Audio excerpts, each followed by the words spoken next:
Good morning. Good morning. It's always a problem following Maria because I'm tempted just to say ditto and get off the stage, but I will stick to my prepared remarks.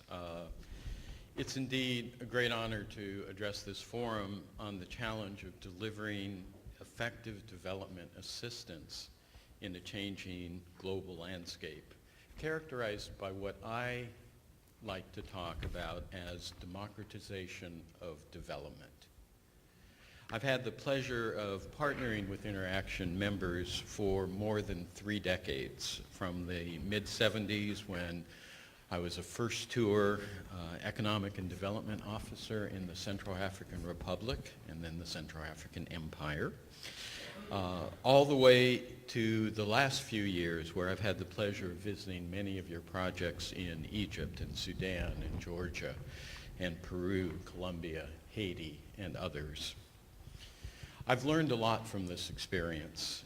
Most of all, I've learned that no government agency, no international organization, no private group has a monopoly on good ideas, ground truth, financial resources, or moral authority.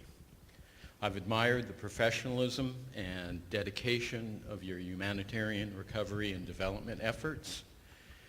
And as I've said before, in the darkest and nastiest corners of the world, your organizations are the eyes, the ears, and the conscience of the global community. As Maria said, we do come together at a time of great change in the development arena, a time of great hope and a time of great challenge. There has been more progress in global development since the end of the Cold War than in any other time in history. In the last decade and a half, real incomes have risen 60% across developing countries. Infant mortality rates have been sliced by 1/3. Primary school education rates have jumped by 15%. The number of people around the world living on $1.25 a day has fallen by more than 600 million during this period, a drop of nearly 1/3 in just 15 years. Democracy is more widespread now than ever.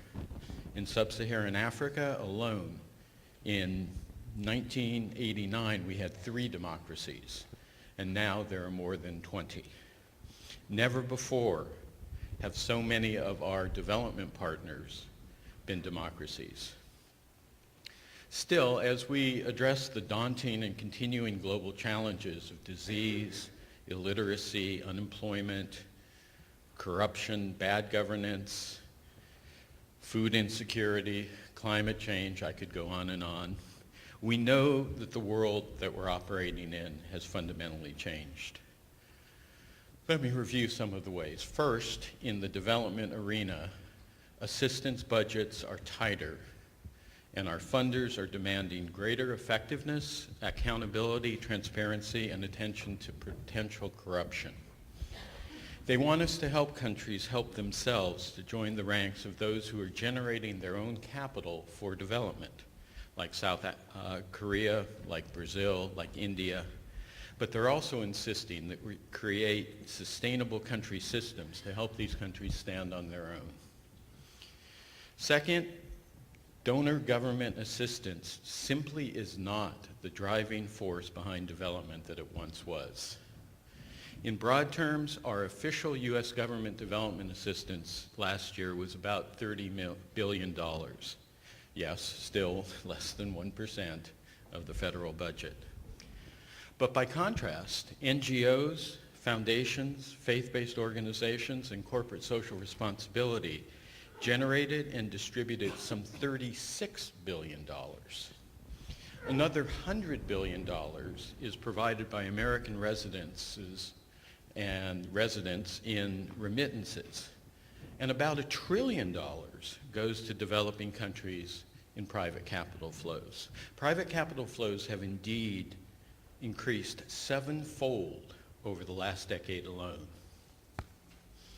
Third, we're in an age of empowerment, again reflecting what I call democratization of development.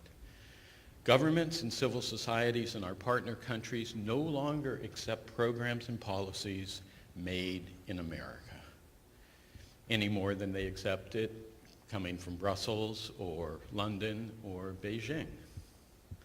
They're demanding ownership over their own development drives. And with the rise in democracy and civil society, there are also opportunities for strong partnerships that reflect the voices and the aspirations of the citizens in the countries that we're working with. Fourth, I believe there's a growing consensus on the discipline of development among donors, partners, IFIs, foundations, NGOs, and private companies. This was reflected in the outcome document in Busan. Busan put results at the center of the agenda, backed by tough monitoring mechanisms to ensure accountability. Transparency was brought front and center, including our own accession to the IATI Accord. Busan also brought forward a consensus among emerging donors who were brought under the tent for the first time, including India and China. Building on the Monrovia principles, there was also an emphasis on the unique challenges of fragile states and a commitment to a new deal for fragile states.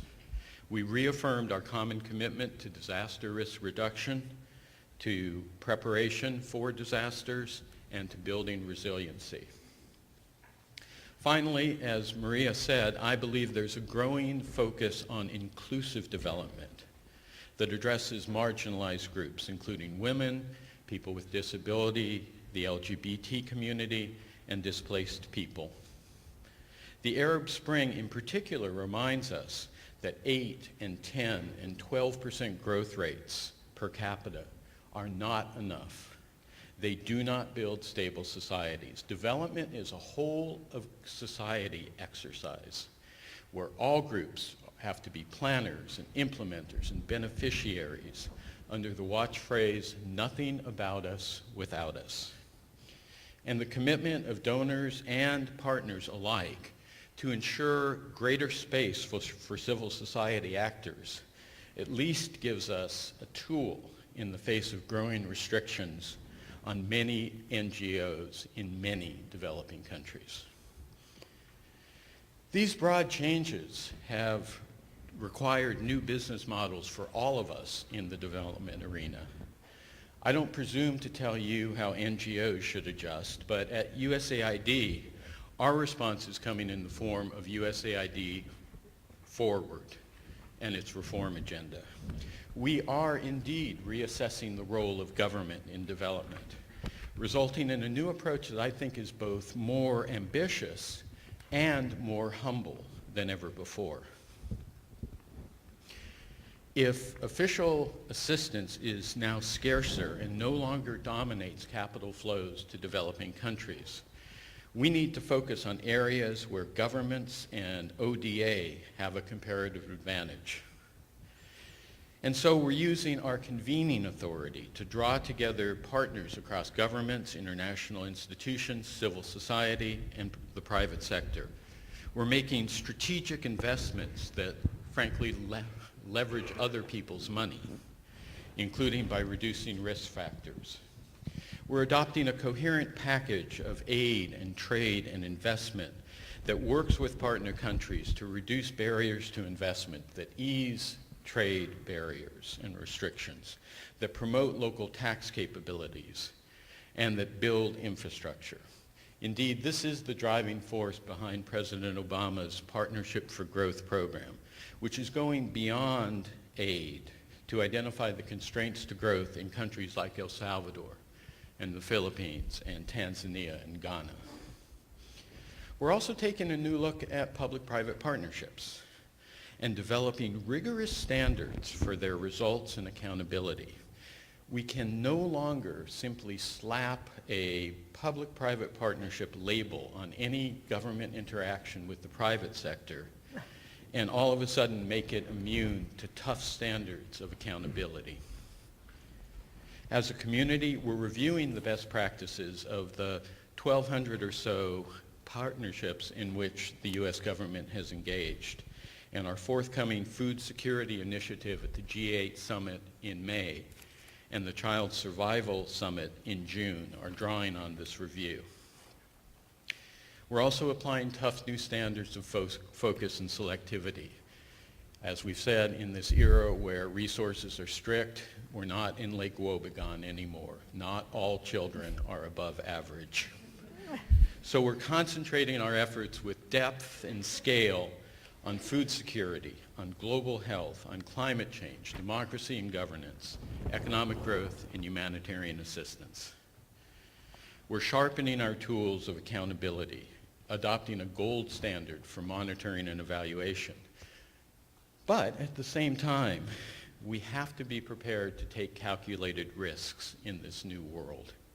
Not, I stress, in the sense of risking taxpayers' dollars by working with potentially corrupt or inefficient partners, but by making well-designed, innovative, and potential game-changing innovations and investments. And as I referred to before, we're also expanding our efforts in inclusive development, and we've brought on coordinators charged with mainstreaming and integrating gender, disabilities, youth, and LGBT issues into all of our programs, including these principles in our agency's DNA. So let me turn to a core of these efforts, and that is to build country ownership in our partner countries. As you know, USAID seeks to obligate some 30% of its assistance through local systems, governments, NGOs, and private firms by the year 2015. We're pleased that most actors in the development arena have embraced local ownership. Indeed, in a report published last November entitled Country Ownership, Moving from Rhetoric to Action, a very influential organization wrote the following. The importance of country ownership is of particular salience in the current era of shrinking aid budgets and mounting financial, food, and climate crises. Providing assistance in a way that strengthens and empowers local capacity becomes ever more critical. That organization, of course, was Interaction. Indeed, Interaction members have a very proud history of empowering partners and civil society, including their own local affiliates. And we've learned much from your efforts. One of the things we've learned is that the core elements of country ownership include creating an enabling environment, insisting on transparency and accountability, and engaging in broad and inclusive consultations. Local empowerment is driven by and makes most sense in countries that are democratic and accountable, that have vibrant civil societies, and that are socially conscious in terms of their business community. Local actors in these countries, as I said before, are demanding a stronger role in setting priorities, developing strategies, evaluating programs, and accounting for results. Strengthening local systems means using them, but again, not at the expense of opening the door to corruption or inefficiency. In government-to-government assistance, for example, USAID uses public financial systems and assessments and reimbursement for agreed expenses, among other mechanisms. In each of these countries, we conduct an assessment of financial management and auditing systems, and only if they meet tough fiduciary and governance standards do we work with them. Let me reiterate, procurement reform does not mean traditional budget support or blank checks for governments, any more than it means that we're easing our standards regarding anti-corruption and democratic governance. Nor are we applying a one-size-fits-all approach.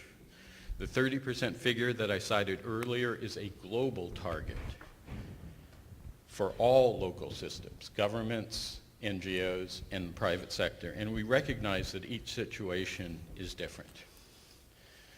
Now let me say, we know that these programs introduce a new element of uncertainty in the business models of many of our implementing partners.